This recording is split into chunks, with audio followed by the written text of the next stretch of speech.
So for this week on CyberSchool, we're going over two products that we've talked about in the past, our SIP call buttons. We've been getting a lot of questions about these in different applications, and I wanted to cover them in a little bit more emphasis today. So the two call buttons that we have are, of course, our outdoor rated call button. Same look and feel, just actually not the same look, but basically same product, just different enclosure, and that's our 011491, and that's our outdoor rated unit.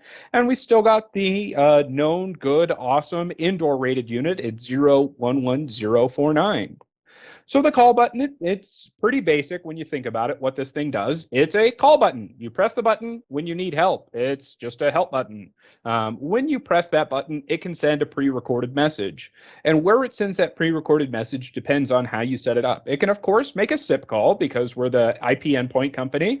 We specialize in SIP-based devices, so of course it can make a SIP call. But it can also send multicasts, either simultaneously or not even mess around with SIP and just send multicast.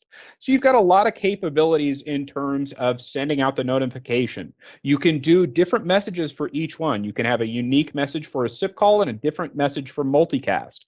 So that way you can go and give some very specific message for a SIP call. Say, for example, there is an emergency in a particular patient room and you want to give the nurse dispatch station a lot more information than you normally would via multicast. That multicast might just say that there is an issue in a room. Nurses, please check your phone, and the phone will say, specifically, please go to the, room XYZ. So you can really go and specialize and tailor how these things will function.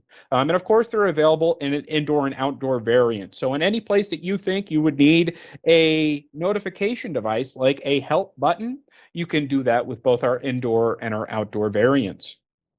So for the nuts and bolts, actually getting underneath the hood of this thing, when you actually go and press that button, of course, they send an audio message, but that's going to be a preloaded wave format file that would actually be preloaded on the unit. That would be done during initial setup. So that way, whenever it's pressed, it can send that button where it can send that message where it's supposed to send it. And that can, of course, be sent via a SIP call to a predetermined number. This can be just a regular internal extension, say extension 1, 2, 3, 4, 5, 6, what have you. It can be a direct extension. It can be a ring group. So that way, it can go to one to many, and then whoever picks up the call can answer it and send people appropriately. But it can also, depending on the phone system that it's riding on, it can call, 911. It can call out to, a dedicated like offsite security system that would be a regular, full 10-digit phone number. You've got a lot of capabilities in terms of the numbers that it can call. It really doesn't care. As long as that number is routable on whatever system that you're putting it on, it can make a call to that point. But it can also send multicast. So that can be really useful for mass notification, especially if you're pairing it, hopefully, with CyberData products that support multicast, or frankly, any of our competitors or just any device that supports multicast. For example, your standard desk phone, like a Yealink, a Poly, or a Grandstream phone, they're all going to support multicast, and they can receive these messages in a form of a mass notification from that call button. And don't forget that it does have a unique message for multicast as well as SIP, so that way you can give more verbose information via SIP and less verbose information via multicast, or vice versa. You've got a lot of capabilities there with individual messages. And because of this wide support of multicast and SIP, it works in just about any IP-based environment, with SIP or without. We design it as a call button, and people have the pretense that I need to use this thing to make a call, but not necessarily. If you've got a lot of endpoints and zones set up for your IP speakers, things again like our speakers or our horns, you can just have it multicast to those horns and get that notification there. It doesn't necessarily need to make a call, but it can if you want. And it's also compatible with single wires InformaCast. InformaCast, you say? How does it work with InformaCast? It's not a speaker. How would that work? It works through a thing called Dialcast. And what Dialcast is basically a way to forward a call directly from Cisco Call Manager, the predominant phone system used in pair with InformaCast. It can actually forward that call through trunk. I'm going 1,000-foot view. We're going, high-level foot view here. But it can basically just let InformaCast know that a call was made to a particular number.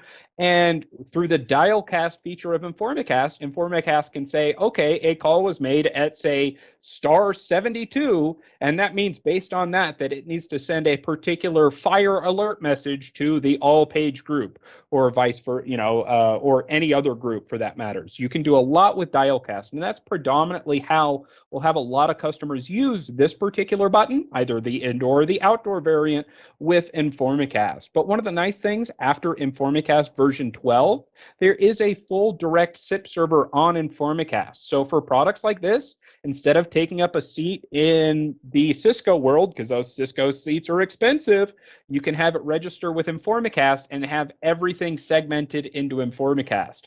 So that way, when that button is pressed, it makes a SIP call to InformaCast that is detected by a Dialcast and still sends that same message.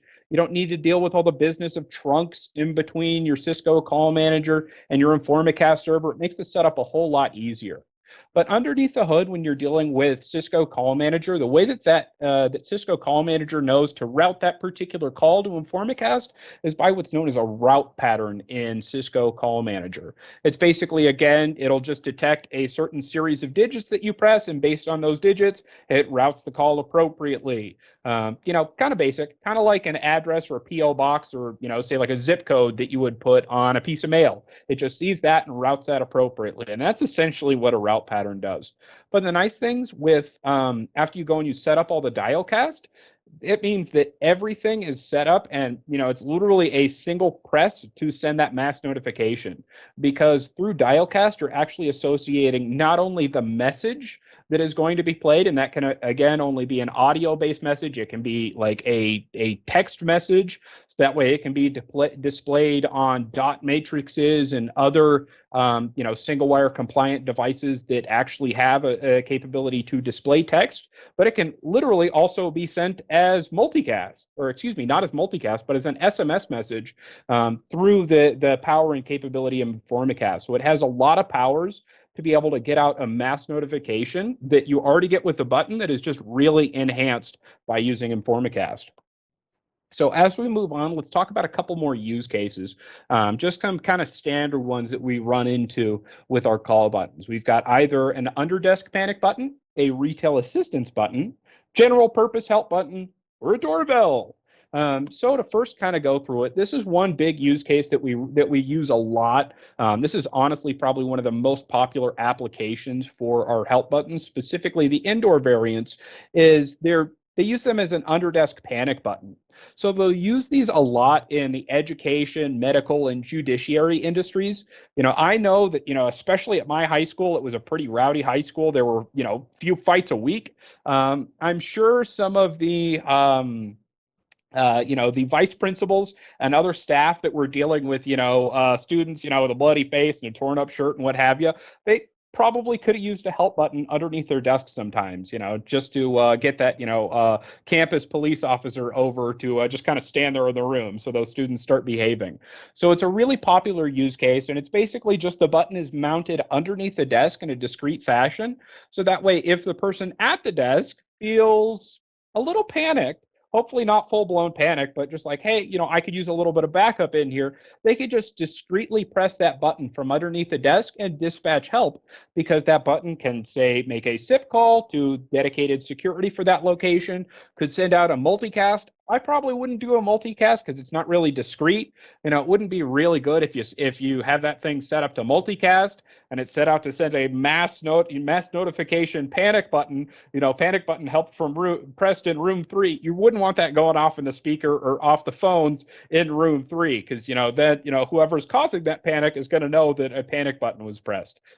So they'll predominantly make a SIP call, but they're widely used in areas like this. A lot in medical intake areas, especially for places where they're dealing with, say, unfortunately, different addiction areas where you can get people that, need different things based on their addiction. Sometimes they can get a little rowdy, and, the underdesk panic button is very, very useful for that. But we saw a lot also into the judiciary industry, where different attorneys can use them in family court, or actual, like, proper judges or district attorneys can actually have it underneath their desk when they're dealing with people. They might get some bad news, and they might get a little upset. So with an under desk panic button, it makes it really, really easy to go and dispatch assistance to that particular location, all mounted discreetly with just that single PoE cable. And the nice thing is you can actually turn off that colored LED that you saw in a couple other pictures, so that way there's no blue glow from underneath the desk or anything. They won't know that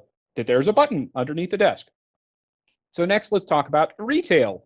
Our buttons are used a lot in retail, and I took just one diagram that we have from some of our cut sheets that really kind of explains how all of our product can be used in this term of an industry, and actually shows off both our indoor and our outdoor call button. So on the indoor variant, say you've got, a whole bunch of, different snacks up on a high aisle, and you've got the little old lady riding around in her cart and she can't quite reach it. She needs assistance. She can just go press that help button, and it can either send out a multicast or call a ring group that would say be all the attendants at the check stands and maybe the manager's desk. So that way they can come over and help that little old lady get that, bottle or whatever she needed off that top shelf. So that's kind of a standard use case for this. And actually, one of the standard audio files that we have loaded in there is about a retail use case. This is a lot of how we market these things and kind of that general context, that this can be used in a retail environment to dispatch assistance to a particular location. But it can also be used outside in an outdoor environment. Say somebody needs help at out in the parking lot. Say you've got a handicap stall and somebody needs wheelchair assistance, maybe one of those motorized carts that we see people cruising around in at Walmart and what have you. They could actually bring one of those carts out if this button was pressed. And if you pair that with one of our accessory strobe kits, you can have a nice little blinky light. So that guy that's riding out on that nice little cart knows exactly where to take it. So that way that, customer that needs that cart, so that way they can go about their business, can get that cart. So it makes it really, really easy. And these are great options for general retail assistance. But other use cases for them is, of course, it would be, just your general assistance. Hey, I need help. I can't reach that. You could use it outside of a secure case. Being a kid that spent a lot of time in the video game section at Target at Walmart, all those games were locked up behind a case. And you could definitely have one of these buttons over there that would call the attendant in the video game and electronics area to come over and open up the case. So that way I can look at the back and look at the front of that PS2 box or what have you. So you get a lot of cool stuff with that. And all these buttons can have a unique message in there. So that way, say, for example, in the example that I was using of the little old lady that needed help getting stuff off the top shelf, it can give very verbose information to that button's actual location. So it can say, help button pressed in aisle 3. So that way, whoever receives the call knows exactly what aisle to go to help that person that needs help. So really cool, easy options for these different call buttons. Two other use cases is just kind of a general purpose help button, and that could be mounted in a hallway or a common area, and it makes a call to help. That could be, say, in a hotel. You could use that just in the after hours. When you've got, say, some late time customers come in, and you've got kind of short staff sitting there at the check-in desk. They might be in the back doing paperwork or counting money or what have you. The people could just walk up, press that button, and it could, interact like a regular doorbell, and that, hotel attendant could come up and assist the person as necessary. So, they're very applicable as just a general purpose help button where you don't necessarily need the two-way communication that you would get with a standard intercom. But one of the main ways that I really like to market our call button, especially our outdoor call button, is as a doorbell. Since it's IP66 rated, it's fine to go in an outdoor environment. You're not really going to run into any issues. Say, just like the post office, it'll work in rain, sleet, or snow. It'll work just about any time. So it makes them perfect for delivery bays. Because when you think about it, you've got a shipping and receiving desk in an area. The UPS guy gets there. They don't need to know that the UPS guy is there. They don't need to have a two-way conversation with the UPS guy. They need to know that the UPS guy is there, so that way they can open up the roll-up door and take that delivery of product, or maybe give that product to the UPS guy, so that way they can go to deliver it. You really don't need to spend the extra money on an intercom to have a two-way conversation to know, hey, it's the UPS guy. I'm here 5 days a week. It's 3 o'clock. I'm here for the afternoon pickup that I'm here for every day. you really don't need to talk to that person. So it makes a really easy option for just a doorbell that you can control with your phone system. So that way you can maintain that it's always there. And frankly, the call buttons are a little bit cheaper than our standard intercom. So you can save money there by still giving them that same capability and confidence that you would in an IP-based device. You just get an IP-based doorbell. So really good, easy options there. So how can these call buttons help me? Well, one, they're an extremely versatile device. You can put them into just about any application where you need to send a message, but you don't need that two-way communication. It can make a really discreet SIP call, which is I think why we sell so many of these is under desk panic buttons. You can turn off the LED. The button is nearly silent when you press it. It does make a nice little satisfying click to it, but in a regular environment, nobody's going to be able to discern, oh, that click was a panic button. They might just think it's, just a regular click. It's honestly not very loud. You can, of course, use it for that discrete methodology, but you can also use it for mass notification via multicast. So that way, if, you really need to get that alert out that somebody needs help, say in that retail environment, you got that little old lady that really wants that last bag of Lay's chips. You can press that button. It can send out a multicast or even a SIP call too to that front desk. So that way everybody knows about it and they can get dispatched to go and assist that little old lady get those Lay's chips that she wants. But, super duper powerful units is just a panic help, general assistance, or a doorbell. So, you get a lot of features out of this. And frankly, it's really economically priced for its feature set. We could definitely slap on, and rightly so, slap on an extra $100, $150 to one of these units with the build quality and the capability that you get out of this thing, and we'd still be able to sell it. But it's economically priced for what it does because it doesn't have the additional hardware that, say, an intercom was. It doesn't have a microphone or a speaker because this thing isn't meant for two-way communication. Thank you for watching this edition of CyberSchool. If you have any questions, please get in contact with our sales department.